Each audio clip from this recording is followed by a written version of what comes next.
Spotify, så det er nu, man lige skal åbne sin telefon og kigge. Så kommer, altså vi tog det her billede, og det her billede, og det her billede. Og det var rimelig fedt jo.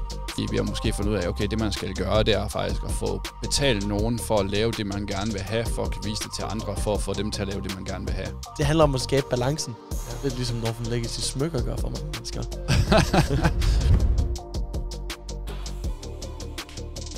Velkommen til afsnit 14 af Digitale Købmænd, hvor vi i dag skal snakke om content og contentproduktion. Ja, og det er jo lidt hos dig, bolden er der, Kasper. Sådan, den hovedsagelige del af det. Det var overhovedet ikke content. Nå, men en af grundene til det er faktisk, at vi kommer direkte ind fra ved siden af, hvor der ligger et fotostudio, og vi har været inde og tage en masse billeder til content. Ja, det var meget sjovt lige at prøve det. Vi skulle prøve at have vores rigtig første photoshoot-dag, for det har været sådan meget, at jeg har enten trukket på mine venner til at være modeller for Northern Legacy, eller så har jeg bare selv stået med min lange arm og et kamera og prøve at fange nogle vinkler, der så okay ud. Selfie-content. Som selfie-content. Men altså, nogle af halskæderne, synes jeg, det er blevet meget godt. Når man tager de her billeder, især med smykkerne, så handler det meget om at få lyset rigtigt. Ja, men det kan vi prøve, at vi skal starte med, sådan, hvordan man får idéer til content. For jeg tror faktisk, og jeg ligesom har snakket med folk om det der med, hvorfor laver man ikke billeder og videoer og sådan noget, så er det altid det der med, jeg ved ikke, hvad jeg skal, altså jeg kan ikke finde på noget, eller jeg ved ikke, hvad jeg skal snakke om, eller noget lignende. Ja. Så lad os prøve at starte der. Hvordan får I idéer til content? Det kan være, vi skal starte med Ike igen, fordi content er jo ikke kun billeder og video, det er jo også indhold til nyhedsbrev for eksempel. Ja, jamen der er flere forskellige vinkler, man kan tage på den.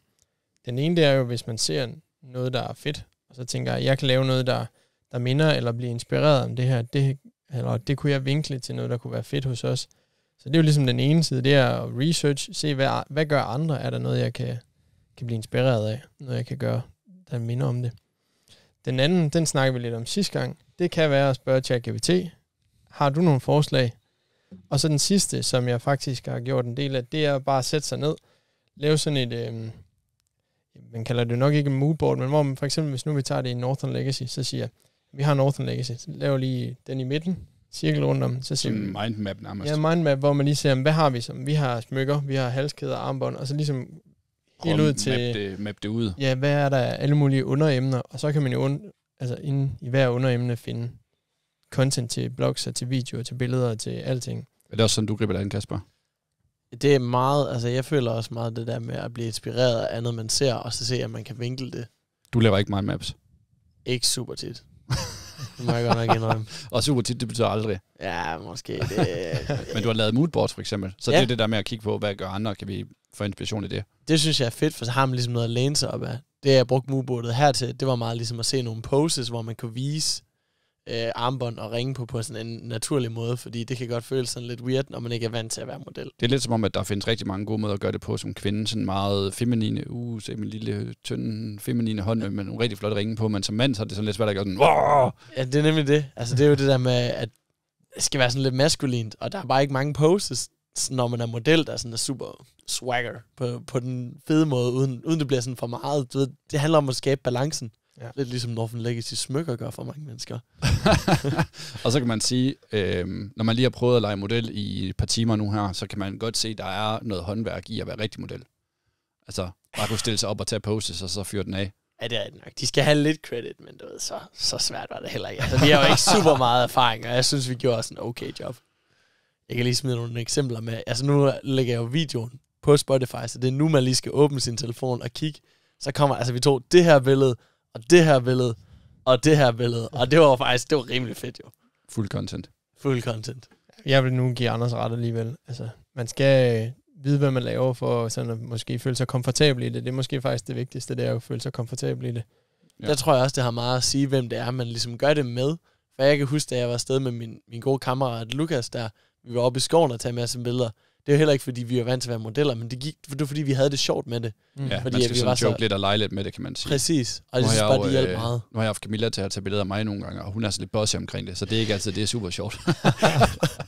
Nej, det er træls. Skud ud, men det er virkelig fedt, hun gerne vil, og hun går meget op i det, og det er nok også derfor, det bliver sådan lidt, nu skal du fandme bare høre efter, hvad jeg siger. Ja. Og det er rigtigt, når man selv står og er den, der sådan tager billedet af en ring, så er der bare meget få vinkler, hvor der ikke er et eller andet træls genskær eller et eller andet i. Og nogle af ingraveringerne er super svære, så de er ramme 100%. Ja, det er fordi detaljerne er så små, at de kan være svære at fange, og igen, ringene er jo relativt små i forhold til hele personen, man tager et billede af, Så det er sådan, og så kommer ens kollega og siger, hvorfor har du ikke nogle flere ansigter på de her billeder? Det er for dårligt, og min arm er ikke længere, og det er også svært at få ringen med ind i ansigtet. Men I har så fundet nogle okay eksempler på, hvordan man lige kunne. Men det føles også lidt cringe at stå sådan. Det føles også lidt cringe at stå ude i Storcenter og tage et billede af en plakat, der hænger ind i en smykkeforretning, for at være sådan, du skal tage billeder på den her måde. Ja, det kan jeg godt forestille Folk, de kigger lidt, da jeg gik ind i en smykkeforretning, bare tog billeder af deres plakat og gik ud igen. Ja, de tænkte, ham der, han er lidt weird. Ja, det er jeg også, men altså. Ja, det ja. Men ellers så kan man sige, når vi laver content for andre, så kan det nogle gange være lidt svært, det der med, man kender måske ikke produktet, målgruppen, sådan nogle ting, sådan super godt i forhold til dem, der laver det. Hvordan gør man det? Det kan jeg genkende fra Fri Bike Shop. Jeg har lært en del om cykler, og om elcykler, og mountainbikes, og log-on og alt muligt, efter jeg har filmet din bror i Fri Bike Shop nogle gange. Så det lærer man jo lidt, men man skal lige ind i det. Og der har vi sådan, i hvert fald med Fri Bike Shop, der lå jeg dig finde på idéerne egentlig til at starte med, fordi du havde arbejdet med cykler. Og nu er det så egentlig bare mig, der kommer med en masse forslag til din bror Jeppe, og nu kan han så bare snakke ud for dem. Og det synes jeg fungerer egentlig meget godt. Så det er egentlig bare, det lærer man lidt gennem erfaring. Ja. Og det er måske også vigtigt at sige det her med, at man ikke bare sådan er god til at blive taget billeder. Der er jo nogen, der tror, man er født god på content, eller født god som at blive taget billeder af, eller født god på video. Du ved, jeg er dårlig til at snakke på video, eller sådan noget. Ja. Men der er jo ikke nogen, der er gode til det. Altså, der er nogen, der er... Altså, man har set børnestjerner og sådan nogle ting, men der er mange andre, man skal bare lære det. Altså, Jeppe er god til det, fordi vi har jo gjort det i 6 år, eller sådan noget lignende. Altså, det er jo derfor, han bare kan få et, du ved, snakke om elcykler, og så går han i gang med at snakke om elcykler. Men det er også bare fordi, jeg tror, han virkelig godt kan lide cykler og elcykler, og ved meget om dem, så er det jo nemt for ham, fordi det er ligesom noget, han går op i, så er det nemmere at tale om. Ja, men jeg tror sagtens, du går ned og giver det skarnforretning, så snart du hiver kameraet frem, så går hun fuldstændig i baglås. Du ved, som om det var en eksamen. Ja, det er rigtigt. Ja. Så det er også en træning.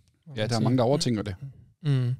Ja. Jeg så faktisk en YouTuber, der lagde det op her den anden dag, hvor han lagde sin første video op, for ligesom at vise det der med, at man skal ligesom starte et sted. Og det var virkelig dårligt. Ja, hvis man bare ser Mr. Beast første videoer, der er sket meget siden. Ja. Hans produktionsvalue er altså også vanvittigt nu, men der er sket rigtig, rigtig meget siden. Ja. Men ja, også nogle af dem, man følger, hvis du kender de der Sidemen fra England for eksempel. Ja. Deres første video, det var også noget, hvor de sidder og spiller FIFA og sådan noget. Altså sådan, de er helt cringe.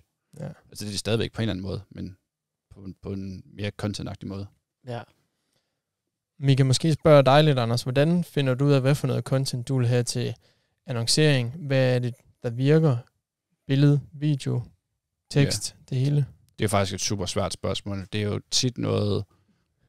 Vi får tit den der med, du er eksperten. Og det, til en eller anden grad er man jo også, men jeg tror, at det, der er allerbedst, det er at få testet. For sat nogle forskellige tester op. Lige nu kører jeg for eksempel en test for Cookware, hvor jeg har testet 3 forskellige slibestensvideoer, der er sådan meget forskellige, for at se, hvilken retning skal vi måske gå mere i. Og altså det er den ene eller den anden vej. Vi tester også lige nu og har prøvet, Kasper har lavet en sådan YouTube-video, en Sleepy Guide YouTube-video, der er 4-5 minutter lang, eller sådan noget. Lige præcis. Så den prøver jeg også at teste nu på Meta, for at se, okay, kan det noget kontra den intro, vi har lavet, der egentlig skal pege over på videoen, kan man sige. Så vi ligesom tester de to op mod hinanden, for at se, okay, kan den lange noget mod den ikke? Og så kan man sige, så bliver det jo sådan akkumuleret gode gæt. Ja. Og det er jo lidt sådan, det er. Det er jo også derfor, jeg egentlig synes, at man bør lave rigtig, rigtig meget indhold til sociale medier, fordi man skal prøve at skudde lidt i forskellige retninger, indtil man finder ud af, hvad er ens retning. Og det vil man også, hvis vi tager tilbage til YouTuberne og sådan noget, det vil man også se, altså hvis man kigger forskellige YouTubere, så har de måske startet med at være gamer, det kunne være KSI for eksempel. Han startede med at lave meget gaming-content, og så har han flyttet så længere og længere over i nogle andre retninger. Ja. Fordi han har fundet ud af, ligesom, hvad der virker, også hvad han måske brænder for på en eller anden måde. Det synes jeg også godt, jeg kan genkende fra andre YouTubere, det der med, at de starter ret småt, men du ved, fordi det hele tiden skal blive større, så føler de også, at de er nødt til at skabe mere værdi, fordi de ligesom vokser, og deres målgruppe vokser, og så lige pludselig så laver de jo shows, og begynder at boxe, og alt muligt crazy for at underholde deres fans. Altså, det er som om, at når man er i gamet, så tager man bare et skridt op ad den her trap, helt i hvert fald dem af dem, der bliver... Så er det også mange, der starter i, hvad kan man bare sige, content til, hvis det skal være til content til ens webshop, eller ens virksomhed, eller ens butik, eller andet. Der starter du måske også med bare at tage nogle, du ved, så tog man lidt fredagsbilleder, man tog lidt billeder af produkter og sådan noget. Og lige så begynder man at lave små shows. Vi har jo lige fået det her, hvor du har fundet på det her koncept for Fri Bike Shop, hvor det er cykler op ad den her rampe. Ja. Vi har ude bagved, der er sådan en stejl rampe, der kommer nok også en video ind i her. Og så skal de gøre det på tid, kan man sige. Og det er jo også på en eller anden måde sådan et minishow. Ja. Mig og Jeppe prøvede jo også at lave et minishow, hvor vi sad og snakkede på YouTube omkring multitools, og prøvede at gøre det sådan lidt til et show på en eller anden måde, og vi lavede 10-15 afsnit, så gad vi ikke med det mere. Men jeg tror, det der med at sådan konceptuere tingene og lave det lidt til sådan en eller anden form for show, det tror jeg er super godt. Ja, jeg tror også, det er også bare fordi, at det er det, man selv synes, der er sjovt, og det er jo også vigtigt, det skinner ligesom igennem, om man har haft det grineren, ja, især med videocontent, når man har lavet det. Ja. Altså sådan, når kunden ser det. Det er også derfor, at vi ligesom synes, at nogle af de der, ligesom de duer, eller det vi så med Jules, hvor de går ud på gaden og taler med folk. Det er sådan lidt engaging. Gør det også rigtig meget. Ja, de er virkelig dygtige. Ja, og det der med, at de taler med nogen, som, det er jo ikke en del, det er jo ikke scriptet det her, man ved ikke lige helt, hvad der kommer til at ske. Og det er bare engaging på en eller anden måde, og det synes jeg, det er... Det er så lidt real. Ja, det er nemlig lidt real. Det er lidt ægte. Og man kan også se, de har det sjovt med det, når de går rundt der. Han spørger sådan, om følger I Sneakerstore på TikTok, og de er sådan, nej, og så giver han lige sådan det, nej, hvorfor gør I ikke det? Og hvad for nogle sko synes I, der er grimme? Og det er dem, du har på. Og sådan, okay, fuck ja. Det er bare, altså det er sådan lidt, ja, der er lidt banter, og det er lidt real, og det kan man bare ikke lave, du ved. Og det er også lidt som om, at internet har taget en eller anden sådan form for bølge, hvor man kan sige, i lang tid, eller i en periode i hvert fald, så er det meget sådan det, der poleret, der var det foretrukne. Og nu går vi nemlig mere over i det ægte. Vi kan jo se, at vi selv er begyndt at gå meget mere ind i at prøve at få vores kunder til at lave ægte kundereviews på video, hvor vi kan bruge det i annoncering, for eksempel. Ja. Og det er så ikke super ægte, men vi køber os jo til videoer, der skal ligne, at det er kunder, der har lavet et review, eller nogen andre end os, der ligesom siger det. Og det har jo selvfølgelig altid virket, men det er som om, at det går mere og mere over i det. Og det er også derfor, at influencers bliver større og større på en eller anden måde. Ja, til vores forsvar, så dem vi har hyret til det, altså meget af det script, vi ligesom har givet dem, eller har sagt, de ligesom skal sige ordene ud fra, det er det, vi har hørt fra vores kunder. Ja. Det er bare rigtig svært at få selve vores kunder til at filme sig selv sige det. Ja. Så meget skylder de os alligevel ikke, fordi de har købt en god ring. Nej, men vi arbejder hårdt på at få det til at lykkes, og en eller anden dag, så kan det være, der kommer en podcast om, hvordan vi har fået vores kunder til det, fordi vi kan jo se, det virker i hvert fald ret godt i udlandet. Der er mange store udlandske e-commerce, og det er jo nok bare volumen. Så hvor vi kan få en til det en gang imellem, så kan de få det flere til det, fordi deres volumen er så meget større. Ja, for det er noget af det, vi også prøver på for eksempel mail, og skrive ud til dem, der har købt hos os flere gange. For så må de jo, de må alt andet end lige kunne lide vores produkter, og så spørge, om de kunne tænke sig at være med i en video, eller lave en video, eller sende nogle billeder, eller et eller andet, sådan at vi får mere fra andre, som ikke er mere content, som ikke er fra os selv. Kunne du finde på at lave sådan en video, Kasper, hvis du modtog et produkt, eller så var nogen, der opfordrede dig til det på mail?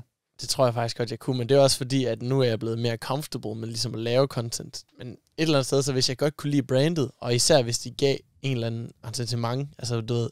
Et incentive eller en art. Ja, hvis de gav en rabat, eller du ved, for eksempel da jeg købte det der skisæt for Dope, og det var fordi Dope var et fedt brand, så sådan, hvis de nu gav et par vanter, eller et eller andet, for at jeg lavede sådan en video, så var jeg, okay, ja, det havde jeg gerne gjort. Men du har da lavet det med dit skrivebord setup. Okay, jeg kan huske, hvad det var for en virksomhed, men der var der nogen, der spurgte, om ikke du kunne tænke dig at lave noget med det. Jo, det var faktisk også lidt en sjov historie. Det var fordi, at jeg lavede sådan et fedt setup derhjemme, fordi jeg tænkte, nu er det tid til det. Nu. Også fordi, jeg sidder der meget, så kunne det lige så godt være nice. Og så lavede jeg sådan, hvor det var meget valnødtræ, og så købte jeg sådan en flyvende potteplant, som også sådan har sådan en valnødtræ bund.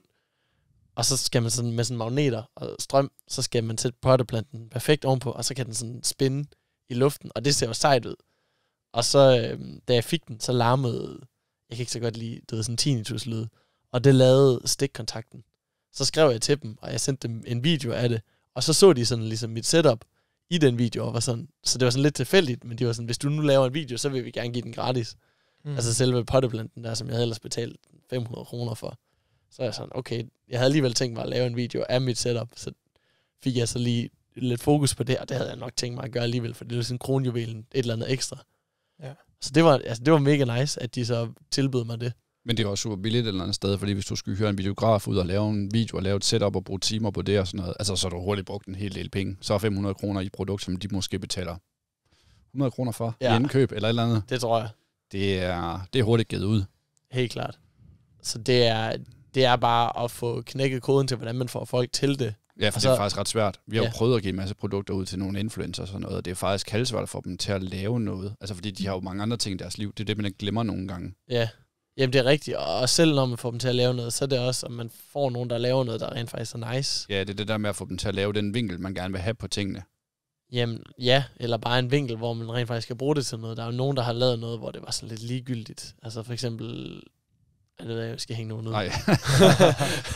Men der er bare nogle af dem, der ikke er lige så interessant, eller du ved, de laver ikke noget nice med det. Nej. Og så er det sådan, dem kommer vi ikke til at arbejde med igen, men det er stadigvæk...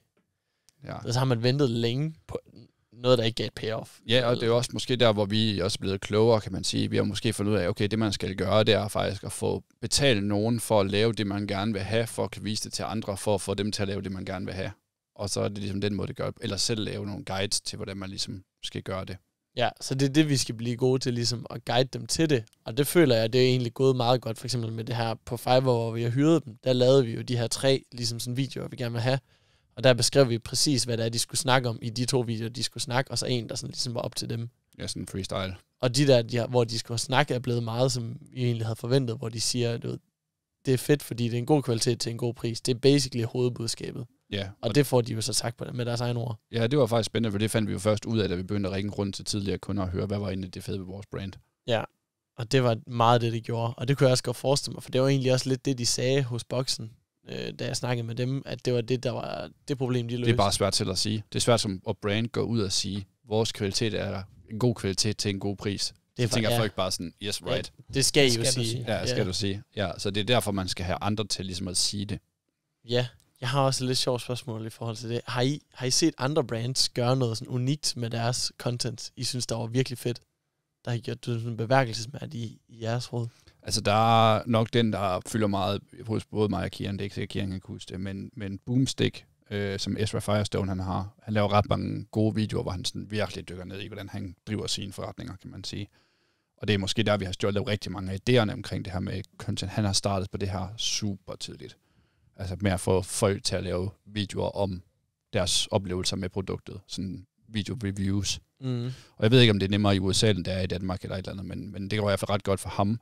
Og på den måde, så kan han også have noget content, hvor der bare sådan er vanvittigt mange gode udtalelser for rigtige mennesker på en eller anden måde. Det synes jeg er ret fedt. Ja, Boomstick også. Altså, det er en ret stor virksomhed, det er det i hvert fald blevet til, men nærmest alt deres content er deres kunder, der anmelder det, eller bruger produkterne, og siger, hvor super fedt et produkt det er.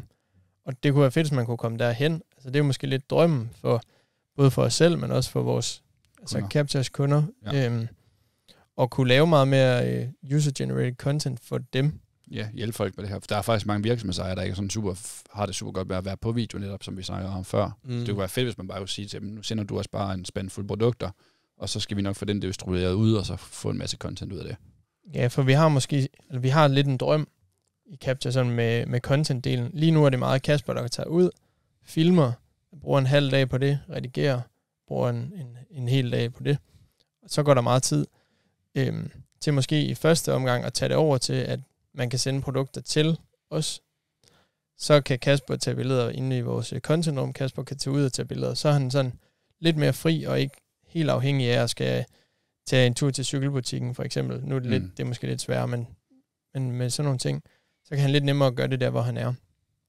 Til at tage det hele over et tredje sted, og kunne få måske produkterne, få det sendt ud til nogen, der nærmest kan lave alt contentet for os, så Kasper mere skal være ham, der eller står for projektet, og lige fintuner det og siger, hvad folk skal gøre, og lige holder styr på, at det hele er i en ordentlig kvalitet. På den måde kan Kasper også få lavet meget, eller sådan generelt i Captcha kan vi lave meget mere content. Jeg skaber meget mere værdi for vores kunder på en eller anden måde, fordi vi kan hele gå hurtigere. Og så et andet, der springer i hovedet på mig, det er Shaping New Tomorrow's Black Friday-video. Er det ikke det der? Jo, det var vildt. Har de ikke lavet et par stykker efterhånden? Altså jeg husker i hvert fald bedst den, der er sådan lidt James Bond-agtig. Ja, det var den sidste, tror jeg. Og det er parkour, og det er... Men er det alle sammen ikke sådan? Er det ikke sådan en, tradition, de har, hvor de laver en hvert år-agtig? Jo, de laver sådan nogle legend-agtige videoer. Sidste år var den i hvert fald helt vildt. Ja, det var sindssygt. Det var nærmest en spillefilm. Ja, fordi de putter ret stort budget ind, og det er jo et eller andet sted også mega fedt, at det er noget, hvor man kan sammenligne det med en film, hvor der er eksplosioner og alt muligt crazy. Eller så er der sådan noget som Red Bull, de har det jo super oplagt. De laver alle mulige kæmpe events, og så filmer de jo faktisk bare det, og kan lave klip ud for det. Altså, du kan få mega fedt mountainbike-video, når du laver det vildeste mountainbike-løb i verden. Jamen, det er rigtigt. Altså, det giver næsten sig selv, kan man på en eller anden måde. Ja. Men det er også bare, du ved, sådan nogle... Eller i hvert fald, det er sådan rimelig next level, og det er jo der, altså et eller andet sted, det er jo der, man gerne vil hen. Ja, men de laver også super dårlig content til gengæld. De har det der tegneserie noget, hvor Red Bull gælder vinger. Det har jeg aldrig forstået. Altså, det må konvertere virkelig, virkelig godt, eller virke virkelig godt, eller der må være sådan et eller andet psykologisk i det, der gør. Jeg tror, det er det psykologiske i det, fordi den sætter sig. Det er for virkelig at drive home, det der slogan med Red Bull giver vinger. Men det har fået mig til at hade Red Bull på en eller anden måde. Altså, jeg drikker ikke Red Bull mere. Jeg synes ikke, det smager super godt i forvejen, men nu skal jeg slet ikke have det, og det er på grund af de der reklamer. Det er fordi, du ikke gider have vinger? Jeg gider fandme ikke have vinger. Jamen, det kan også godt være, altså det kan være, det tiltaler deres målgruppe mere. Det kan være, at du falder ud af den nu, så. Det kan godt være. Drikker du andre energidrikke? Nej, det gør faktisk ikke rigtigt. Så er du nok ikke i energidrik om målgruppen. Nok ikke. Ja. Det var fordi, at jeg havde set et brand, der hedder Relentless. Og jeg har ikke engang set deres produkter, men jeg har set sygt mange af deres TikToks. Og jeg holder lige øje med kameraet, for de går snart ud. Og det de gør, det er, at de sådan filmer, eller de filmer ikke engang noget selv. De klipper bare fra sådan nogle populære motivational videoer. Altså de tager David Goggins, de tager Jordan Peterson, og if the price of winning is too high, wait till you get the bill of regret. De tager sådan nogle clips, sætter dem sammen, og så putter nogle fede subs på, noget sådan motivational musik, og så lige deres logo. Og jeg har ikke set deres produkter, det er åbenbart et tøjbrand, og de går sygt viralt, og jeg tror, det er fordi, at de taler ind i den trend, der ligesom er. Du er sikker på, at det ikke er omvendt? Altså det er ligesom, at nogen, der har lavet motivational videoer, og så har lanceret noget tøj ved siden af, for ligesom at prøve at tjene penge på det. Det kan godt være, det der er mange, der går den vej nemlig. Ja, det er måske, men jeg synes bare, det er en interessant strategi, det der med ligesom at følge nogle trends, og så se, om man kan vække nogle følelser hos folk. Ja. Og det har jeg egentlig tænkt mig at se, om vi ikke også kunne forsøge at gøre med Northern Legacy til en vis grad, når vi laver content fremadrettet for det. Ja. Og der tænker jeg meget på det der med, at man kunne læne sig op af ligesom at være til stede og ikke være på telefonen, fordi det er jo også en trend, det der med ligesom at prøve at leve i nuet, og ikke bare scroll endlessly på TikTok, altså stop scrolling-agtigt. Ja, så vi skal lave nogle anti-scrolling-videoer, noget, hvor vi hooker folk rigtig meget, og så får dem til at slukke telefonen bagefter. Lige præcis. Jeg tror, at det kunne give ret meget til. Altså, jeg tror også, at det kunne være sjovt at prøve at lave noget, hvor man ligesom får nogle følelser med ind over i det. Det er rigtig følelsesporno. Uden det bliver for meget. Altså bare, hvor man sådan sidder og har set videoen bagefter og tænker, damn. Og så bliver det så svært at se, om man kan få det til at være en reklame også. Og det er derfor, jeg synes, det var interessant med de der havde lavet, som måske var et tøjbrand først, måske var videoer. Det må vi så se. Ja. Stop scrolling. Gå ned og køb Northern Legacy. Men jeg tror ikke engang, man behøver at sige noget. Jeg tror hvis man bare kunne vise, og så med musik, for jeg tror næsten, det er den stærkeste effekt, med mindre, at man kan få en eller anden fed voiceover på. Men det er måske også noget, det vi har opdaget ved det der med at have et brand, at det faktisk er sværere, end vi troede, fordi mange af dem, vi har arbejdet sammen med, der har det handlet meget om at sælge produkter, og det gør det jo selvfølgelig også, det er jo målet et eller andet sted. Ja. Når man har et brand, så handler det jo også om på en eller anden måde at lave nogle følelser omkring det her, få folk til at føle, at når de tager Northern Legacy på, så er de en eller anden form for personlighed, kan man sige. Det er sådan, man selv bliver fanget til de tøjmærker og sådan noget. Ja, og den føler jeg, det er nemlig det, vi mangler hos Northern Legacy, for nu sad vi og kiggede på den her case med Kante, og det var den her old school money style. Old money dudes, som tog til Spanien og festede. Yeah. Og man ligesom solgte sig ind på at være.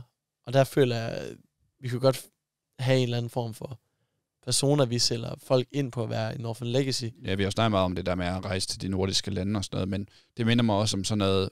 Dengang jeg var yngre, der ville jeg virkelig gerne kunne stå på skateboard, men jeg kunne ikke stå på skateboard. Så jeg gik jeg skate og tøj i stedet for. Altså så jeg jo sådan noget Stussy og sådan nogle ting, sådan fede mærker, hvor jeg sådan tænkte, okay, de er mega fede, dem her, det er sådan skateragtigt. Ja. Jeg var ikke stå på skateboard, jo. Det er ikke så sejt. Men jeg ville gerne være den slags person, der kunne stå på skateboard, fordi de var ret seje, de var rimelig rad. Og der tror jeg i hvert fald, det jeg læner mig mod, at vi skal være hos Northern Legacy, det er den her person, der ligesom hviler i sig selv, og ikke har den her FOMO, som de fleste egentlig lider af.